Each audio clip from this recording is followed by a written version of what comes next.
Well, good morning or good afternoon, depending on where you are, or maybe good evening. But I'm Gustavo Tolosa, the webinar coordinator for Dr. McDougall, and here we are again on a Thursday in the month of September, and Dr. McDougall is joining us from Santa Rosa, California. I'm in Dallas, back in Dallas, Texas, after having had a great, amazing weekend for the Advanced Study Weekend in Santa Rosa, California. And very excited to have come back with a copy of the new book that Dr. McDougall has out. How are you doing, Dr. McDougall? What are you doing today? Well, let's see. Today's Thursday. We finished all that on Sunday. I have to say, yeah. They say life goes faster as you get older. I don't know what happened. I mean, I just saw you a minute ago live in Santa Rosa. It was, and that was probably the fastest weekend that I've ever spent, from Friday until Sunday with the Advanced Study Weekend. So I'm glad you're home safe, and you actually had a few minutes to stardom there, Gustavo, on the Advanced Study Weekend. Yeah. Yes, it was very, very fun. And like you said, I mean, the weekend goes so fast because there's so much activity and it's so exciting. So it flies by very fast. As I say, every time we start an Advanced Study Weekend, I say, I cannot imagine how this is going to work. And I did something particularly different this past time than I'd ever done before. But as you know, I'm not a person that's shy or hesitates to try new things.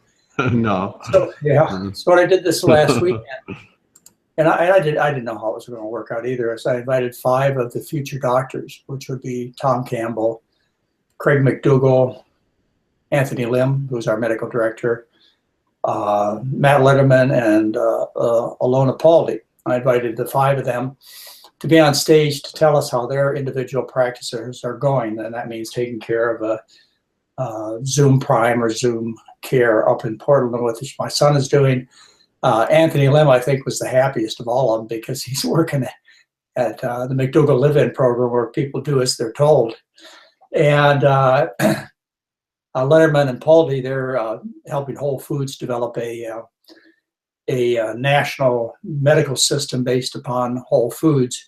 Then we have Tom Campbell, who's doing some amazing things on the East Coast in terms of Campbell Foundation, T. Colin Campbell, as well as his general practice. But I heard from all of these young men and women that they're very frustrated because people aren't making obvious, necessary changes. And, I could relate to them. I told them I've been doing this for 40 years, and I understand their frustration. The nice thing is now in Santa Rosa, really, I get to lock them up. I get to put them in jail and make them do it. And that's very rewarding, not just personally as a doctor, and Dr. Anthony Lim gets that same satisfaction, but it's financially rewarding. And I told the young doctors this, and because they're very frustrated. They're trying to raise young families and make a decent living, and they watch the heart surgeons make $500,000 a year, and the oncologists, they make a similar amount doing the wrong thing, hurting people. And they say to themselves, how can I continue to do the right thing? And I turned around on stage late Saturday afternoon. I looked them all in the eye and I said, look, gentlemen and lady, and everybody else listening out there that wants to do the right thing. As I said, you have $100 billion to tap into the heart business. That's $100 billion sitting there that you get to compete for in terms of catheterizations and bypass surgery. That's your money. You can get that doing the right thing, $100 billion. And, the oncology business has to be at least that much. And I was just looking at the cost of multiple sclerosis drugs today in the medical letter, which I get probably every 2 weeks, the medical letter, great document on drug therapy. And I was looking at the cost of MS drugs, and they're $75,000 to $85,000 just for the medication a year. And young men and women who are out to do the right thing, that's your money. That's yours to get and compete for. So it was an amazing evening. Or late afternoon, not only did we have those 4 young doctors, but we had four older dads there. Right. K.B. Lim, T. Colin Campbell, Steve Letterman, and myself. And I have to say, anybody who saw that afternoon and that late afternoon presentation, it was well worth the money you ever spent on any Advanced Study Weekend. It was an amazing experience. So that was good. We had Dean Ornish there, who was at his best. Oh, yes. Yeah. Incredible. You know, And one of the things that I really enjoyed and thankful you did with the 5 young doctors was to see that there is hope, because I know that not only me but everybody here in the webinar, sometimes we wonder what's going to happen when you are gone with Dr. Campbell. I mean, we're all going to die sooner or later, and you know, these doctors are there to take over. they are they are there. There's Joel Kahn and Garth Davis, and you know, many young doctors that have learned from us, and Alan Goldhammer and Joel Furman and Caldwell Esselstyn and Dean Ornish. I mean, it's been our generation. We're not done yet, so don't think about it that those of you who oppose us or those of you who look for us for guidance, we're not done yet. But that was, I have to say, the highlight of the weekend was to have those young doctors, and yeah, it's pretty amazing. I gave a couple of 3 talks that I really enjoyed giving. Oh yeah, and, yes. So anyway, it was a good weekend. You missed it if you missed it. If you missed it, you know, I'm really sorry. You can watch it on the internet, and it's almost as good. It'll be up there on the internet for 6 months. It's not free; you can pay for it, but it's believe me, whether you're in China or Russia or Australia, New Zealand, it's well worth your time and trouble to watch it. So it'll be available for 6 months. And then February 10th through 12th, 2017, we have another weekend, which already just the inventory of speakers has to be far better than anyone we've ever done before. So anyway, that was fun. What else did I do? What other kind of shenanigans did I pull this week? I let John Robbins have a say about how wonderful it will be to have this election coming up. And hey, we only lost 70 newsletter subscribers from that one email. Yeah, you know, people come back and they say, well, you're doing politics, McDougall. Well, excuse me, I'm always doing politics. You know, I criticize the egg industry. I criticize the USDA and their dietary guidelines. I criticize the food industry and the pharmaceutical industry. I'm always in politics. Right. And you know, it's just part of the business, because if you can't make the evildoers do the right thing because it's the right thing to do, then you need to have government step in and defend us from foreign and domestic threats. You know, foreign threats like our enemies, you know, I'm not going to mention who they are, but you all turn on the news, you know, there are some foreign threats out there with atomic bombs and armies and so on. So it's not IBM or Ford that protects us, or Kraft Food or Harvard University. It's the U.S. government. And likewise, we need the U.S. government to protect us from domestic threats, which are the food, tobacco, drug industries, the hospital industries. You know, so am I involved in politics? You bet I'm involved in politics, because politics is medicine, and medicine is your life. And, you know, it's all intertwined. But the other thing I did, which all of you, everybody applauded, Gustavo, you see, I don't always make people mad. The other thing I did is I invited two of our candidates. They said I should have invited 4 of our candidates, but you know, let's be real. The only 2 are going to debate coming up here in a week or so. So both of our candidates for presidency have been criticized for their bad health. And what I offered, and sincerely do, I offered to change their life in 7 days, which we have proven to do in our publication, like in the Nutrition Journal, and to improve the life of people, control their health for a year, which we did do in the journal MS and Related Disorders. So we have scientifically proven that we can change the course of this election by changing the course of the candidates. And not only would we invite the 2 primary candidates, we would invite their staff too, so that they could win like gladiators or like marathon runners. Right. And so I put the invitation out to both, which made everybody happy, because I was now, you don't know whether or not I would accept both when it really got down to it, but let's just say I would.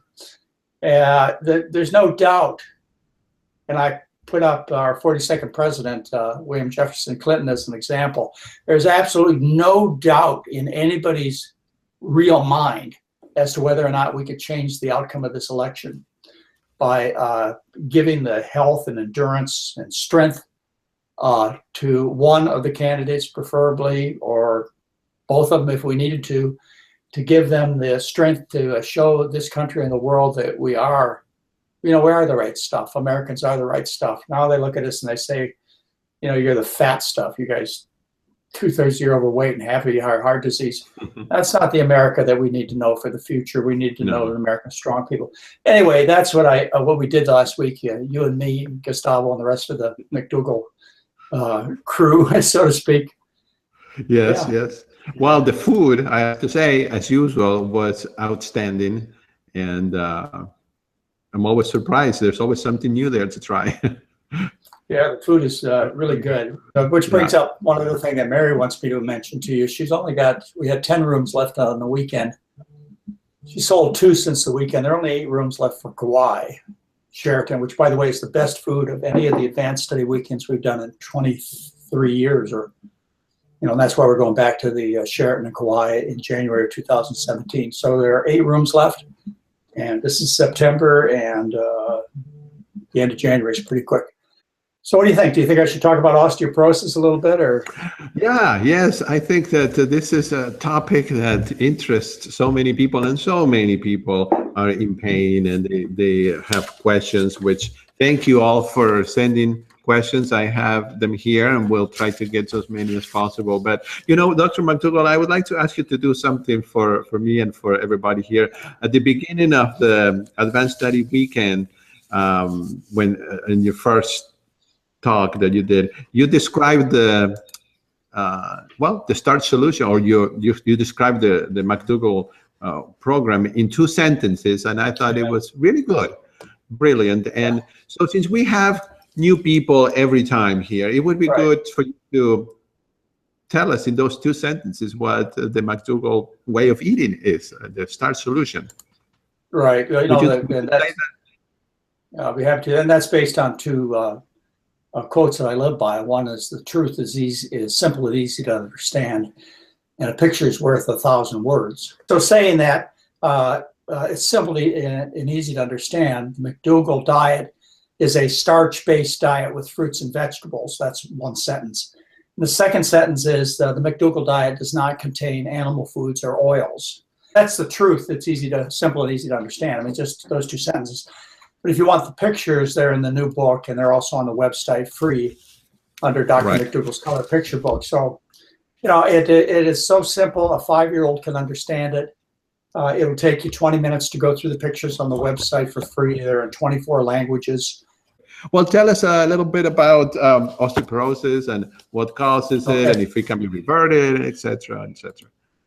Yeah, I think the first thing we have to come out to understand, in a mutual understanding, is osteoporosis is not a normal condition. Your bones, a woman is designed to live for 85 years. And there will be some bias here in terms of gender. We're talking primarily about a woman's disease. And the reason is because men maintain their male hormones a little longer in life than women maintain their female hormones. So a woman will suddenly lose her estrogen support of her bone system at age 50, and a man will continue to have testosterone and other hormone-related support into, say, his late 60s or 70s. So why do you lose your bones at 50? And that's not exactly what happens, but on a superficial cruelty level, you may say, well, God finds no use for women after 50 because they can't have babies, so we raise the risk of heart disease the same as that of men. They become fatter after 50. Their bones are no longer protected because they can't reproduce. And so, well, that's, of course, an incorrect sexist point of view. But there is some truth to it. Now, let me tell you the truth to it, is that your bones do naturally get thinner after 50 in terms of bone mineral density, and in terms of checking the mineral content of the bones. They naturally normally become lower in mineral content because that's the way it's supposed to work. When you're in your younger years, say you're 28 years old, which is the model that's used as the test for normal. In other words, if you don't compare favorably to a young woman in her reproductive years, say a 28-year-old white female, then you flunk the bone mineral density test. And so you're considered to have thin bones, which is osteopenia, or frank bone disease, which is osteoporosis. But this is the way it's supposed to be. When you're young, You're supposed to be having babies, which you need to grow inside your body, and which you need to feed by your breasts for another 2 years. So you need all this mineral to develop the fetus and to support the growth of the infant. And that mineral is stored in the bones. This is normal, natural. Over 2 pounds is stored naturally in your bones. When you get to be 50, you lose your reproductive capacity. It's called menopause. And not only do you stop producing estrogens or reduce the production of estrogens, but about 10 years later, you stop or reduce the production of testosterone. And what the body does naturally and efficiently, this is efficiency, is the body dumps the extra 2 pounds of minerals it's carrying around because no need, you're not going to have babies. It's a normal, natural thing to do. So if we compare you as a woman, say 70, which is Mary's age, to a woman, say 30, what would you expect but a lower bone mineral density test? It's normal and natural. So you'll flunk it. So as a result, 2/3 of women age 70 beyond are considered to be diseased, to consider to be with osteoporosis or osteopenia. And when you have a disease, you need a drug. So they used to be told to take estrogens. Now they're told to take bisphosphonates and other bone enhancing medications that can be inhaled or injected or swallowed. These drugs are of extremely little benefit, first of all, and second of all, and really the benefit has to be measured in terms of highly manipulative methods that they put together in their drug testing and highly manipulative analyses, and only talking about the relative benefits versus the serious adverse effects of these drugs. So as usual with medications, you're being fooled in the drug company's favor. They always have a little bit of truth, but you're still being fooled. So you get to be 50, you develop thinner bones as you're supposed to. You're frightened to death, as should not be. You should go to the doctor and feel better, not worse. But you're told to get a DEXA scan or some kind of other test that measures the bone density, or maybe in some way the strength of the bones, like ultrasound. And you flunk it, and you feel a lack of confidence in your health. That's one thing that happens. You're worried with every step. You're frightened into drug therapy. And let me tell you how I deal with this. First of all, I think God made a wonderful creation in terms of the female. You know me, Gustavo. Anyway, I'm almost 70, and I still appreciate all of nature. So it's not a mistake in terms of you getting older. You're supposed to get older. You're supposed to live to be 85. Your bones are supposed to last you for those 85 years, but they don't have the same mineral content. So my number one recommendation is to not measure the bone mineral content, because you're going to flunk it. Why would you put yourself in the medical business? It makes no sense at all. So how do you decide whether or not you have osteoporosis? Well, that comes by knowing whether or not you have fractures. You say, well, that's a terrible way to make the diagnosis. If I have fractures due to very little effort, in other words, taking a big breath or somebody hugging you, you have a fracture, that's likely you got a problem. And unfortunately, that's the most reliable way to diagnose the disease and not get into trouble, is to wait until the disease appears. Just like with heart disease, wait till you get chest pain, or breast cancer, wait till you feel the lump. Don't go looking for problems, you will find them. So I do have women who have thin bones and have fractures that are due to the fact that their bone structure is not solid enough. Well, what I do for these women is the same that I do for women looking to prevent this illness, as we deal with the underlying controllable, cost-free, side effect-free factors. And those are exercise, of course, is important, not too much. Because if you get too much exercise, you can actually increase your risk of fractures by lowering your body weight and actually shutting off your ovarian function with excessive exercise, and get a lot of fractures that way. So enough exercise, which is say a walk. Sunshine is extremely important. We talked about that on 1,000 occasions. And I've told you that taking vitamin D supplements as pills or injections, I have 3 major studies, you have none. 3 major randomized controlled studies show you increase your risk of falls and fractures by taking these supplements. Don't do that. You need to get in the sun. You need to walk. and you need to not eat the diet that damages your bones. This is not a mystery as to what causes osteoporosis. Now it is if you listen to the egg, dairy, and meat industry, then everything's a mystery, because what they've done is they've given you reason to doubt. That's what industry does. It gives you reason to doubt about the damaging effects of their products. And so you can choose ice cream or pizza to keep your bones strong if you want, but it's not correct. It is a message produced by industry, and I have all the evidence to say that's true. As a matter of fact, just if I do have the screen, Gustavo, I'd like to show the book that I asked you to read for homework. And I published this in '85. I didn't show you last time, but I may show you a few more times.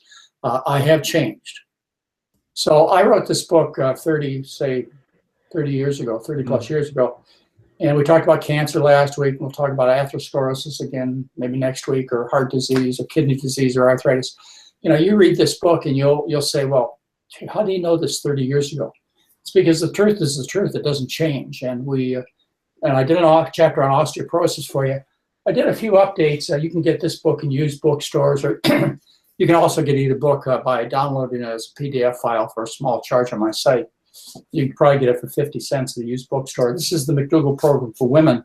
I updated 3 chapters on osteoporosis for you there. They say the same thing as the old book.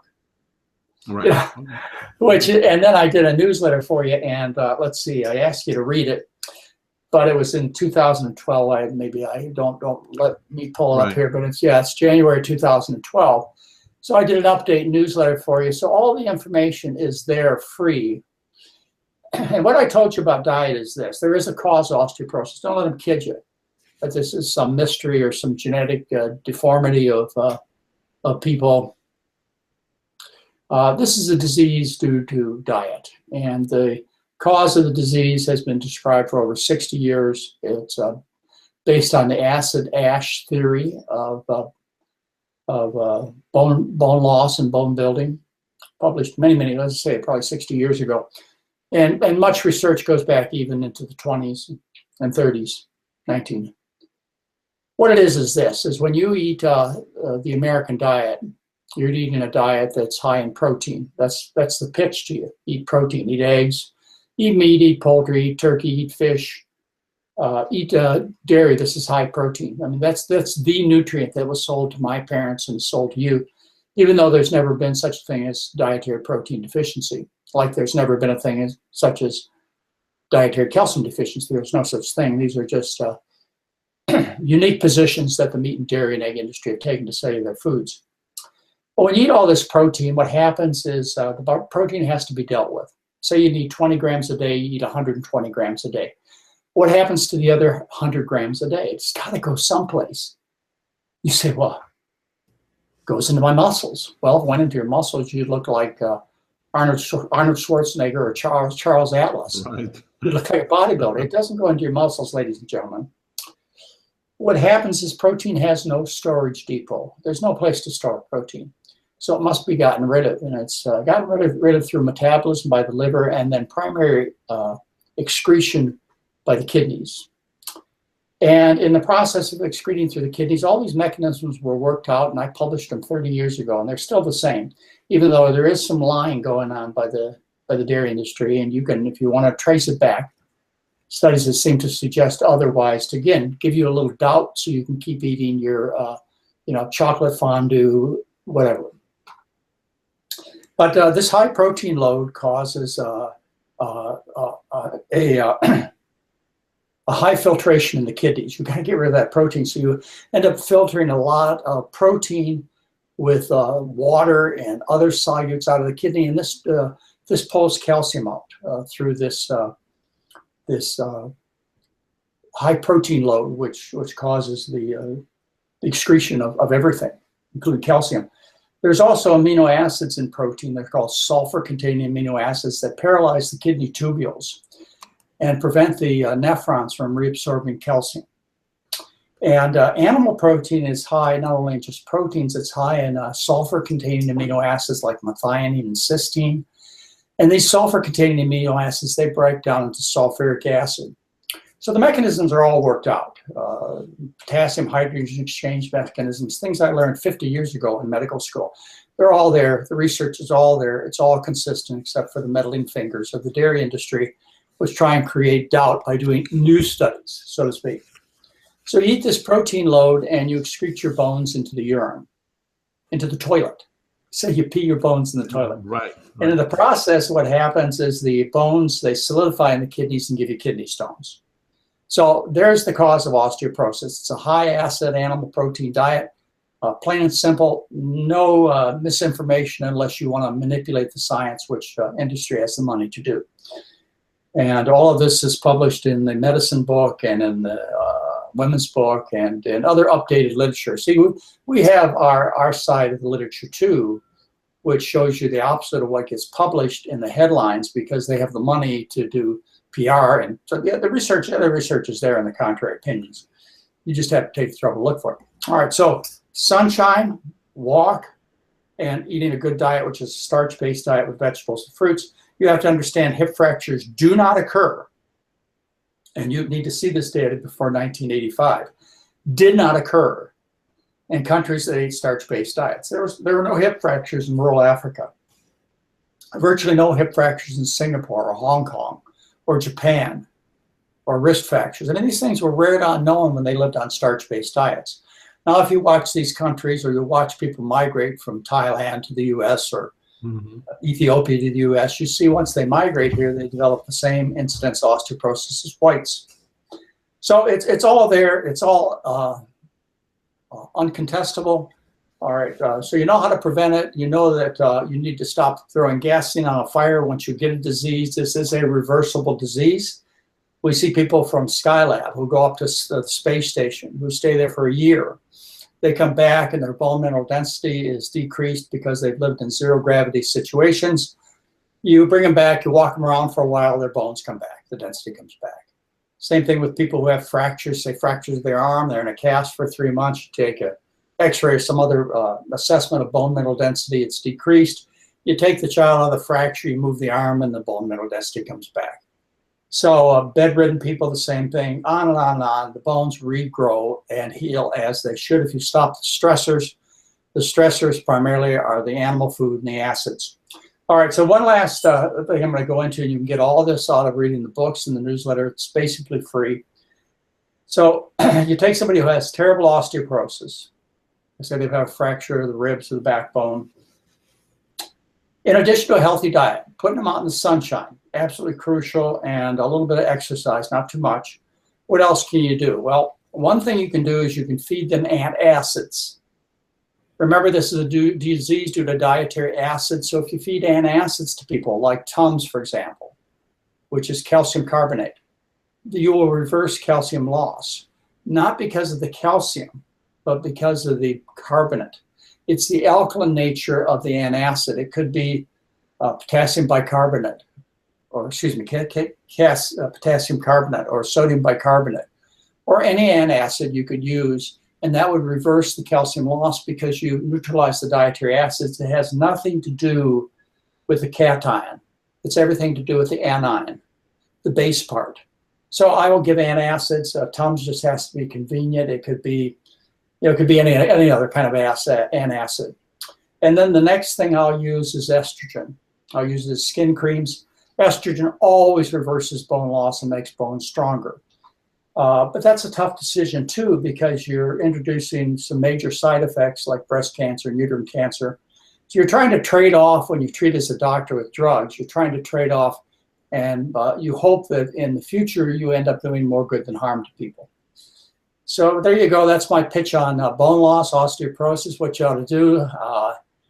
Don't buy into these drug companies' ads on 60 Minutes. I love the ad. They show you a 30-second ad, then they show you 90 seconds of what you're going to do with your attorney in court when you get a fracture of your jaw or pneumonia or anyway. Yes, it's almost comical to see these ads where you get, like you said, 15 seconds of the actual ad and then 30 seconds of all the horrible things that can happen to you.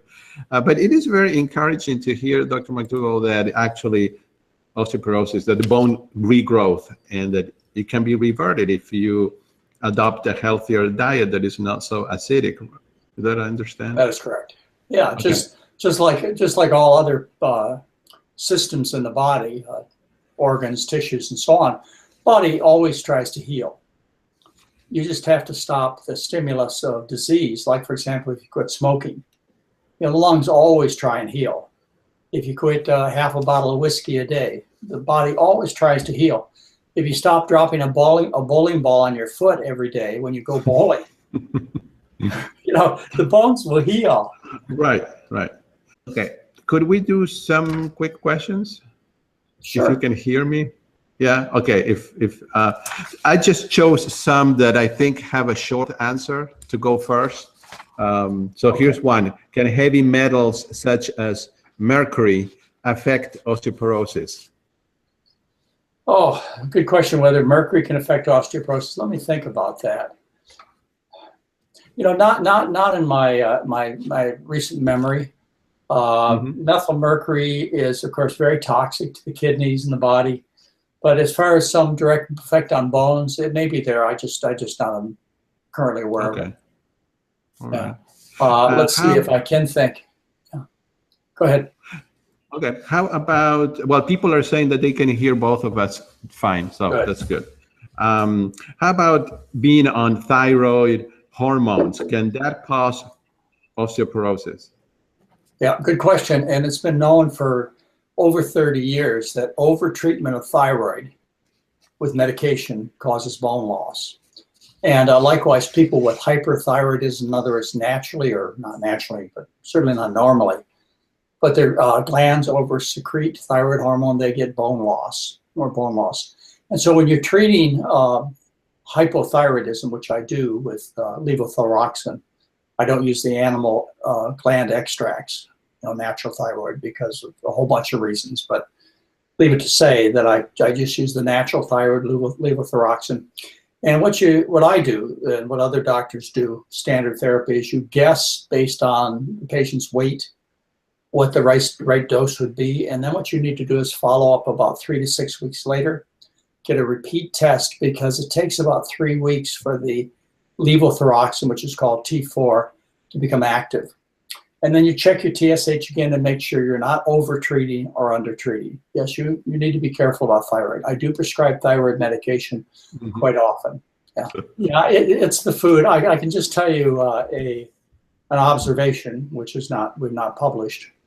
But on average, I would guess from what I've seen is the TSH levels when we repeat them. That's the thyroid stimulated hormone, which reflects thyroid function. They improve by about a point. I don't know why, in 7 days. And I certainly would not put that out as a confirmed benefit or a reason to follow the diet. But that's kind of what we see in 7 days when we check them initially, and then we check them 7 days later. Maybe someday Dr. Lim or somebody will publish those results. Right, right. Very interesting. Another question, short answer, I think, is given that it is an acid, is there any osteoporosis risk from vinegar? Oh, really, really good question. I mean, a better question than I even could invent 30 years ago and should have put more clearly in the book. But I have written it other places. People come to me and they say, well, look, lemons and other citrus fruit, they're acidic. And so they probably cause bone loss. Well, they're acidic if you take a pH stick and you measure the juice. Then you get an acid response from the citric acid or other types of natural acids in there. But the lemon or the orange or the grapefruit itself is overall not acidic.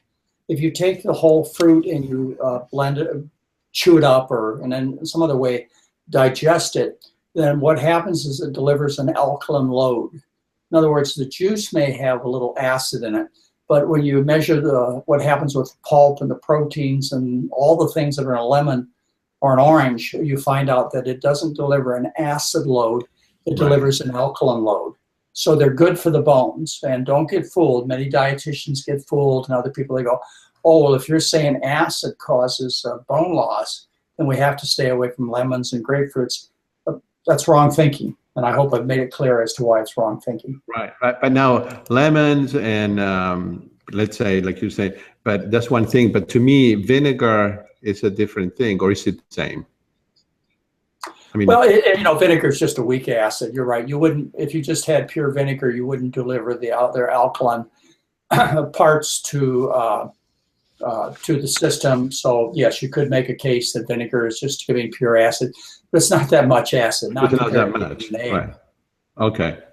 How about excess sodium from table salt? Does that contribute in any way to osteoporosis? Well, it has. There's some evidence that sodium adversely affects calcium balance, but I don't think it's the major thing. Clearly, the problem is not the bacon, it's the pig. It's not the salt that gives you heart disease when you eat bacon. Right. It's the pig. The only reason you get the pig down is because it's loaded with sodium. Otherwise, the pig would be too disgusting to eat. Yeah. Which was very interesting. Did you hear Friday night's lecture? Jeff Nelson on Friday night at the Advanced Study Weekend. Any of you that saw it or are going to watch it, because you can still watch it. Jeff Nelson, very good, long time friend of mine. I learned things about him on Friday night that I never knew. But what he told us Friday night is he is the great-great-grandson of the people who founded Armour Food Company. And in that hour-long presentation, he basically told us that his great-great-grandparents, or maybe it's great-great-great-grandparents, destroyed the United States of America and the world by making what do they call it, a pork barrel, making it available so that every American, and now it's every Chinaman, every Indian, everybody in the world, Armour, and in other words, his lineage, his family, made it so that everybody in the world can and does live on meat. Right. Phenomenal presentation. And I'm sure Jeff gave it to us, told us with some embarrassment and shame and responsibility, because if you listen to the presentation, Jeff Nelson, who again is a very close friend and a very strong advocate of a healthy diet, including a vegan diet. Jeff told us how this happened 150 years ago. Can a 91-year-old person, I don't know if it's a man or a woman, correct osteoporosis, or is the damage that is already done too much to correct it with a plant-based diet? Great question. The body, it never stops healing. I think 91 years old is plenty old enough. If you could give me, in my personal opinion, if you could get, I'm almost 70. If you could give me a piece of paper that says, John, I guarantee you'll die at 90, I'd sign it. Yeah, that's a long time to live, but the body never stops trying to heal. We have people in our clinic who are sometimes over 90. We've had maybe one or two this year, and they do improve. But no, you're really looking past the end of a normal human life. Many of you will never tune in here again, but Dr. McDougall is not here to offer you a magic pill that will cause you to live to be 110. Right. Even if I could, I don't think I will. The normal lifespan of a human being is 85 years. I had a grandmother who lived to be 106. She told me it wasn't worth it after 90. Really? I have a mother who's 92. Yeah, I have a mother who's 92 who I assure you, she's had a full life. So, yeah, 91, I'm happy you're still going and still trying, and the body will still heal, absolutely. But you should just kind of pat yourself on the back and say, I beat the odds. Right.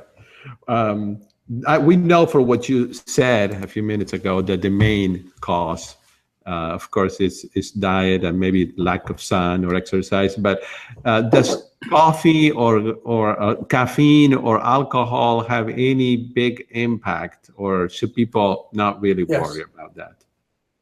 Yes, there is research, and I may have put it in one of these books, or I may not have, but there is some research dating back that says coffee has a negative effect on the bones. And there is research, by the way, that says alcohol has both negative and positive effects. But I think it's kind of interesting that alcohol, in my memory of the research, has a positive effect on the health of the bones. Now, why would this be? Why would alcohol have a positive effect? For one thing, it is the ultimate no fat, low protein, low acid food. You know, so when you're drinking the booze, you're not taking in the animal protein. The other thing that may have a positive impact is that whatever causes you to gain weight, and not severe alcoholics. Severe alcoholics are very thin, but sociable alcoholics, you know, moderate drinkers, are often quite fat because they lose their inhibitions and they drink alcohol and can't have one potato chip, they have 2 bags. So whatever makes you fat increases your estrogen production because your body fat cells make estrogen. So that means that extra estrogen will influence your breasts, more breast cancer, your uterus, more uterine cancer, more gallbladder disease. But that extra estrogen will also, at the same time increasing your risk of breast cancer, reduces your risk of bone fractures by similar estrogen-based mechanisms. So your question is, well, alcohol cause you to have stronger or weaker bones? Probably stronger for the mechanisms that I said. It's protein acid-free, right, and it causes you to gain weight. But is alcohol health food? Oh, come on! Don't twist my words to make a trap for fools. We just want you to, to say that it is okay. Well, yeah, you want me to say it's okay to eat chocolate? We want you to say that it's bacon and hot dog sandwiches and to drink booze. You want me to say that, don't you? Right. And coffee, No. And coffee, yeah. So, by the way, what are you drinking, Dr. McDougall? Is that tea? I just like I never say which Thanksgiving I have turkey at. I never tell you what's in this cup. Right. So or whether or not this is vodka or water. Yeah, who knows what it is? Who knows? Well, or whether or not I have a tattoo on my chest that says "Do not count." I will sue. Dr. McDougall, I see some questions. What I do is unimportant to what you do. You just need to hurt your exactly. It's just your own business. Yeah, and you know what? I think for almost 70, I'm doing pretty good. I do think I caused a little stir on the stage last weekend. People did not think I was. Did. People did not think I was meek or weak. Right. And I have to say, because people every now and then comment on the quality of the video. I'm sorry again to say we don't have a studio set up, so sometimes the lights do create some shades in Dr. McDougall's face or in my face, but I can testify by seeing Dr. McDougall this weekend that he looks great, and nothing like he's even close to being 70. So until we get a studio lighting, we're just gonna have to. Well, thank you, Gustavo. It's always good to hear. You know, that from other people, not only that I'm doing okay and Mary's doing okay, but we always love to hear that you're doing okay. And people, that weekend we must have had 250 people there, and probably a third of them came up to me and said, "Oh, I'm sure you're tired of hearing this, but I just wanted to tell you what happened to me." And you and I, Gustavo, never get tired of hearing we helped. Oh, no, not at all. It's always so comforting.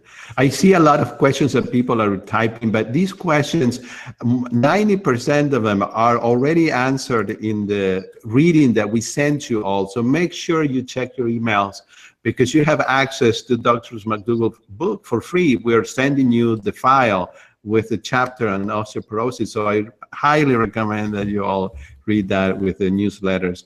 Dr. McDougall, I think we're getting close to finishing today. Oh, good. Okay.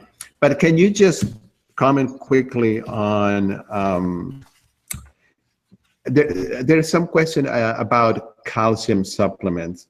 And of course, you just said basically no. But did you ever find any case in which you would have considered giving a calcium supplement? Oh, yes. As I mentioned, if we get to the point where I have a definitive diagnosis of osteoporosis based on, say, wrist fractures, rib fractures, and I look at this person, and this is a clinical assessment, by the way. This is where a doctor has to sit down with a patient and guess, you can use a bone mineral density test to help you with that assessment. But that's not the definitive diagnosis. It may be in the drug company's minds, but the diagnosis is based on clinical judgment. And if I think a woman, which it usually is, it could be a man, has significant fragile bones, significant weak bones, and I need to pull out all stops in terms of being a doctor. You know, I'm a real doctor. I am licensed in 5 states. Right. And I have a prescription pad, yeah. What I will do, at first my effort, just like with heart disease and breast cancer and constipation, is to get people to fix the problem, which is the food. And I worry about recommending anything in addition, like statins for heart disease. I really got questioned about using aspirin this past weekend for heart disease. Right. So I really get concerned about telling people about using medications that it will some way lessen their resolve to eat well. So if somebody's sitting there with heart disease, they'll say, well, you know, I can have this extra egg. I'll just take an extra Lipitor. Or if somebody says, well, I have weak bones, I really don't have to get out and get the sun, or we'll go for a walk, or, you know, eat a diet of alkaline foods, especially potatoes and sweet potatoes, which are really very alkaline. Grains and legumes are slightly acidic, but not so bad. So don't get fooled into that grains and beans are acidic argument. They're 10 times less acidic than cheese. So I can't get people to kind of buy into my whole message, or they need a little bit more. And medicine does have some positive things to offer. They're always associated with negative. In other words, there's always adverse effects. When there are effects, there's beneficial and adverse. So you sit down, you start doing your guessing as a doctor, and you say, well, let's see, guess. You know, we got them sunshine walking in. And we got the good food part as well as we can. They're living in an assisted living facility, a nursing home. And so they don't have very much control of the food. I realize that. So what else do I do? Well, the second thing would be to add a couple of Tums a day for the acid effect, not for the calcium effect. Right. And then the last thing I would do is put them on some topical estrogen progesterone creams. And that's the way I would approach the problem. I would never use bisphosphonates, you know, like Fosmax, Boniva.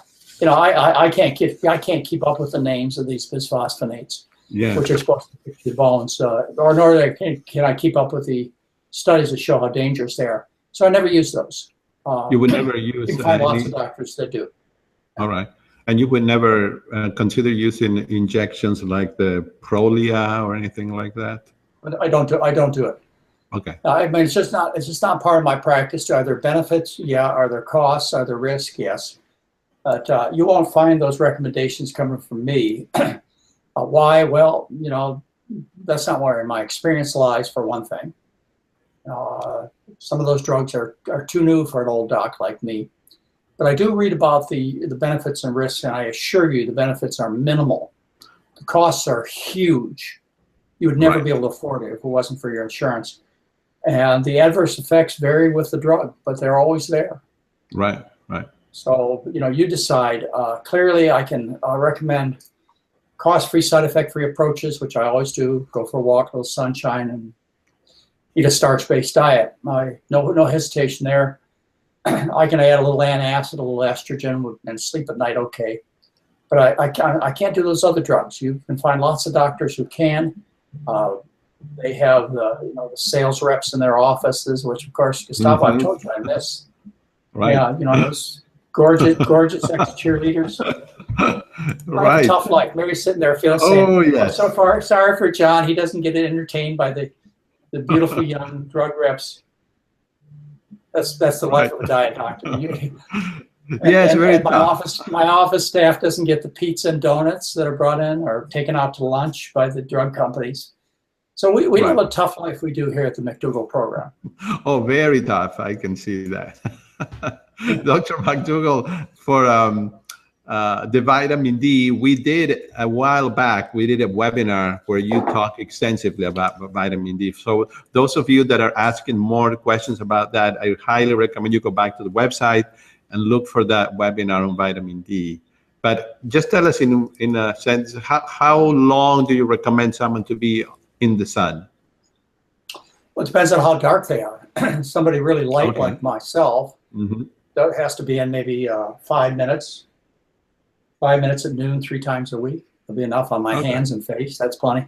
You're a little darker than I am, Gustavo, so you have to maybe be a little bit. And then there are Asians with a more dark skin color and blacks with a very dark skin color. So it depends on your skin tone, how much clothes you wear, what the latitude is you're living at. Depends on a lot of things, but in general, I would say if you want to know when you had enough sun, it's when the skin starts to turn red slightly. Right. And then you've had plenty, and I think that'd be a good gauge as to how much you should be getting. Mary and I are sun worshipers, but I don't get sun on my face anymore because I lived on a sailboat for 3 years, basically lived on a sailboat and burnt my lily white skin to death in Hawaii. So I'm very careful, and you may be in the same situation. You may have burnt your hands or your face. So wear a hat to expose your legs or your belly or whatever. You've got areas that have not seen enough sun. Right. And you do need sunshine. Right. Well, great. Thank you. Everybody is saying how much they have enjoyed this time with you. And I learned a lot. Go back, everybody, and read the material. It's just wonderful information that Dr. McDougall is sharing with you for entirely free. And thank you again, Dr. McDougall, for joining us. It was my pleasure. And thank you for coming all the way out to our advanced study week in Gustavo. I know it was a big trip. It is long, but it was yeah, it's totally worth it. Totally. So everybody loved being with you. And I do want to mention you're going to be in Kauai. Yes, so exciting! My first time. Yeah, it'll be fun. The grandkids are going to be there too. We're going to go boogie boarding. We had 4 from 2 different families there this past weekend. Right. And they will be there in Kauai, and you'll also, that's the one time you'll get to see my tattoo. That's right. That's right. You know, if you want to see my tattoo, do not, Kath, I will sue. You're going to join us. It will be exposed in Kauai at the end of January on the beach. We'll all get together. And no photos allowed, right? Yeah, I don't know. Maybe I'll do photo ops too. You know, you can send it to friends. So. Right. Okay. Certainly, it'll be a good time for all. Oh yeah, it's going to be a great time. It's not that we're sitting idle. We've got a program in December where the general public can come, but we have the McDougall team has 2 programs we're running with almost 100 people each over the next several weeks for corporations. Right. So if you know, in addition to the presidential candidates, which we're happy to give a special program for, if you know companies that need to make an extra 2, 3, 4, or 5% profit by not paying any longer for sick employees, we do that. Yeah, we just have a whole bunch of things that we have to offer the world in a positive way. Right. Well, you do certainly keep busy, so we appreciate. Thank you. Thank you. Thanks for your help, Gustavo. All right. Well, we'll see you next week with another great topic. I think it's atherosclerosis for next week. And that'll be good. Maybe we could get David Blankenhorn out. That would be. Yeah, I could show he was one of the early pioneers. And we'll talk to Dean Ornation. We'll have a lot of good things to talk about next week. We'll talk about artery disease. And if you have the time, you know, you're a professional or just a very interested person, take the trouble to read the things that I've written, you know, 30, 40 years ago for you. They haven't changed. I'm very proud of this is one of my favorite books. A picture again. It is. I know. Very good. Well, these webinars are a sort of informal chat, and I know every now and then someone complains a little that we deviate from the main topic, but we come back. There are many other webinars that are on the same topic. So if we didn't cover your question today, we will later on. But we like to visit too. Our goal is entertainment, Gustavo. Right. We're entertainment with good information. Yeah, you know about the entertainment. I do. With my fingers. Yeah. If we put on a good show, they'll come back. Exactly. All right. Well, goodbye, everyone. Have a good week, and everything's free. Very Thank you very much. Bye-bye. Very good. Okay, Dr. McDougall.